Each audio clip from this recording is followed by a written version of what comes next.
Have you ever felt torn between your dreams and your parents' expectations? Have you ever questioned whether fulfilling your family's hopes meant betraying your own path? Welcome back to the channel. In this episode, we are diving into a topic that sits quietly at the center of many lives: filial piety, the duty, gratitude, and silent responsibility we often carry toward our parents. This isn't just about tradition or culture. It's about identity, about legacy, about the internal tension that shapes our choices, often without us realizing it. Through stories and deep exploration, we'll unpack how to honor your roots without losing your wings, and how to find freedom in responsibility, not by rejecting it, but by redefining it. Let's begin with a familiar story. Daniel, a first-generation college student, grew up under the weight of sacrifice. His parents worked long hours in manual jobs, their lives shaped by struggle and survival. For them, success meant stability, a degree, the steady job, a quiet life. But Daniel had dreams: music, travel, storytelling, and every step toward his own voice felt like a betrayal. So he compromised. He got the degree, took the job, and felt the slow erosion of himself over time. Until, after years of quiet suffering, he broke, not in anger but in grief, because he realized he wasn't angry at his parents. He was grieving the self he had buried for their approval. That grief became a turning point. Daniel didn't abandon his family. He began speaking with them honestly. He shared his truth with compassion, not blame. It took time, it took tears, but it also built a bridge. Today, he lives more authentically, and his parents, once rigid in their dreams, now support his music, not because they changed first, but because he did. This story reveals a profound truth. Filial piety is not blind obedience, it's not self-erosu. True honor comes not from conformity, but from authenticity expressed with care. Let's explore this more deeply. Most people confuse duty with sacrifice, but duty becomes damaging when it demands the abandonment of the self, and sacrifice loses meaning when it's extracted, not offered freely. So how do we honor our parents without betraying ourselves? First, we must acknowledge the invisible contracts we inherit. Many of us are raised with beliefs like, you, your parents, your success. If you disagree, you're ungrateful. Of means obedience. These scripts are rarely spoken, but they're deeply felt. To begin freeing yourself, you must name these contracts. You must ask, who does this belief serve? Is it love or fear? Is it tradition or trauma? Take Priya, a medical student who secretly loved writing. For years, she silenced that voice. Medicine was her family's pride, but in therapy, she realized she wasn't choosing medicine, she was avoiding guilt. She began journaling, then blogging, then writing publicly, and to her surprise, her parents didn't reject her. They didn't fully understand, but they didn't stop loving her either. She learned this: honoring your truth may disappoint others, but it doesn't destroy love. If anything, it refines it. We'll continue to unravel the psychological, emotional, and generational aspects of filial responsibility, and how to hold it without being held back by it. More expansion is coming, please hold. The journey toward understanding filial piety doesn't happen in a single conversation or a single realization. It happens slowly, over years, in quiet moments of reflection, in unexpected conflicts, in the deep breath you take before you say, "This is not the life I want," and the silence that follows. Many people feel they owe their lives to their parents. After all, weren't they the ones who fed you, clothed you, stayed up through your fevers, sacrificed their comforts for your opportunities? This sense of debt can be overwhelming, but it becomes toxic when it's never questioned, when gratitude is mistaken for submission, when love becomes an invisible leash. Filial piety, at its core, is about honoring lineage, but honoring is not the same as obeying. You can deeply respect where you came from and still choose a different direction. Consider Mai, a software engineer in her 30s. Her parents immigrated to a new country with nothing. They endured racism, poverty, long hours in factories, so she wouldn't have to. Mai loved them fiercely. But their dream for her was safety, hers was expression. She wanted to design games, not accounting systems. At first, the thought of disappointing them froze her, so she delayed. She worked in jobs she didn't enjoy, numbing herself with productivity.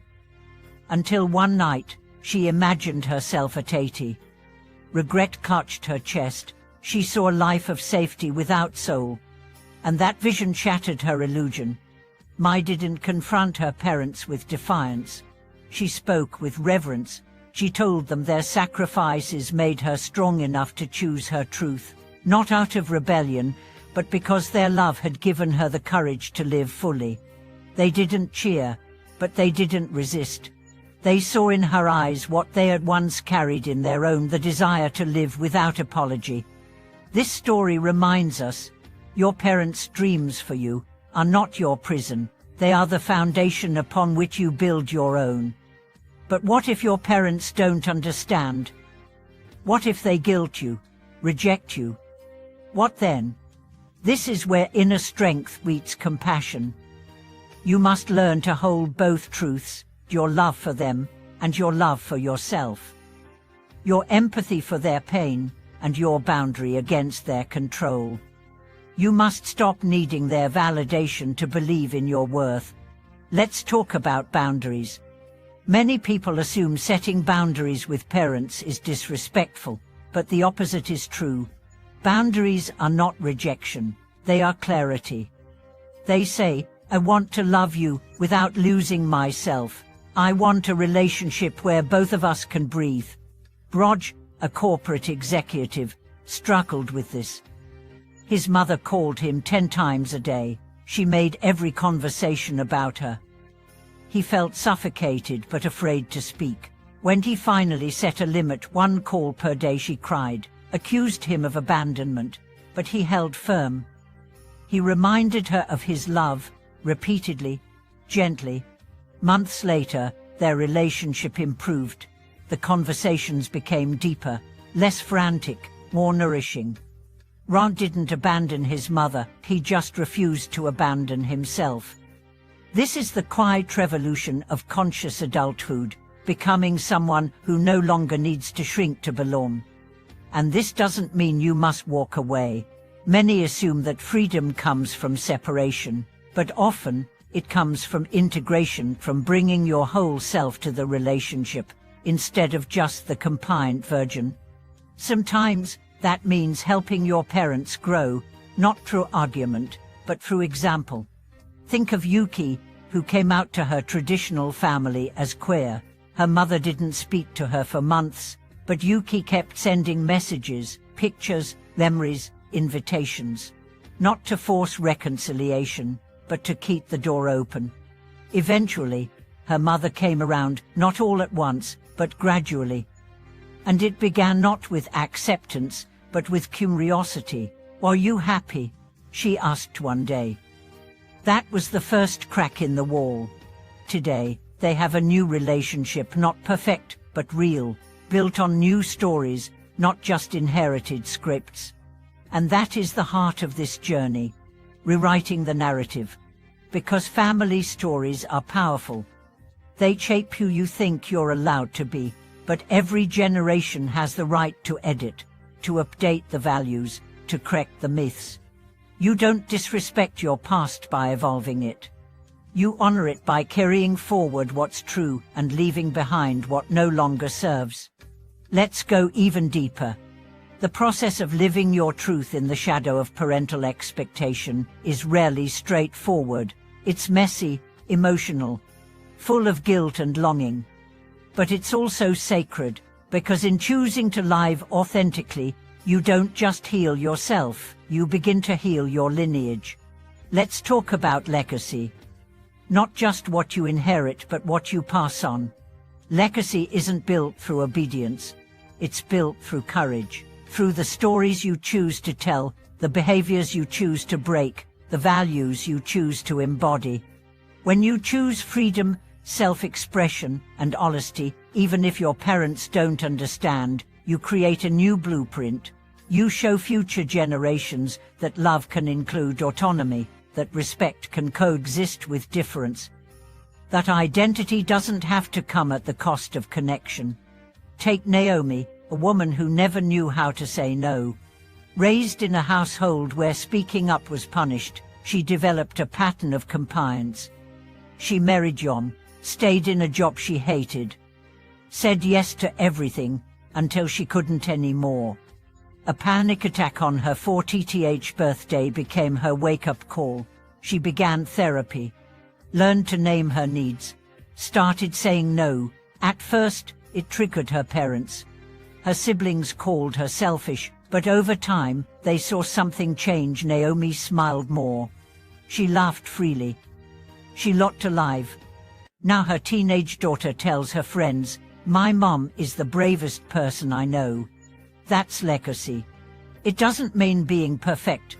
It means being honest, being whole, being a living permission slip. Fathers to do the same. But this journey also includes grief. Grief for the love you wished your parents could give, for the validation that may never come, for the connection you hoped would be easier. Grief is not weakness. It's part of growing up, not just biologically but emotionally, spiritual life. Grief marks the moment you stop trying to be the child they want and start becoming the adult you need. And within that grief lies a path to forgiveness. Not the kind that says, "What you did was okay," but the kind that says, "I no longer want to carry the pain." Forgiveness doesn't always mean reconciliation. Sometimes it means loving from a distance. Sometimes it means releasing the version of your parents that exists only in your longing and accepting who they really are. But when you do that, something remarkable happens. You stop fighting ghosts. You stop rehearsing old arguments. You make peace, not always with them, but with yourself. And that peace changes everything. You begin to speak more gently, not just to others but to your inner child. You begin to dream again, not the dreams assigned to you, but the ones buried beneath years of survival. You begin to trust your instincts, your voice, your timing. You become someone who doesn't just survive their upbringing, but transforms it. Let's not forget, your parents were raised too. They were shaped by fears they never named, pressures they couldn't escape, wounds they never healed. That doesn't excuse their harm, but it explains it. When you understand this, you stop needing villains, and you start seeing human beings. Flawed, limited, trying in the only ways they knew how. And from that understanding, empathy grows. And with empathy, connection becomes possible again, not as children and authority figures, but as equals.